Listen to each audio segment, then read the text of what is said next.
vacant leads. Now, vacant is very important to distinguish from absentees. What vacant is vacant means that at some point in the last 12 months, maybe more, they were marked vacant by the United States Postal Service. That's generally what a vacant lead means. So it doesn't mean absentee. It doesn't mean it's absent the homeowner. It means it's absent any form of life. When the USPS marks it as vacant, what that means is it will no longer receive mail, and it will knock it off of a list. So when you pull vacant homes, that's generally what that means.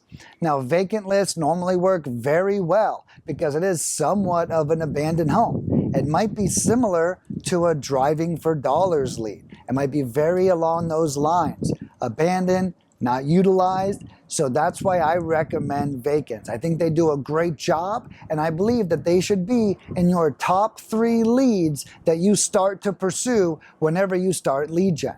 So for text messaging, calling, and RVM, I rank vacant up there almost with absentee owners as a great list to start on. I highly recommend finding a good source of these lists and reaching out to us if you have any questions. We do offer vacants at leadminingpros.com, and our skip tracing is incredibly accurate. But guys, check out vacant leads. Highly recommend all forms of lead gen. They will help you get closer to a deal. The people that are in vacant leads generally are in between an absentee owner and a pre-foreclosure. So they're receiving a little distress. That's why they abandon the house. However, they still might have abundance. It still may be their second home.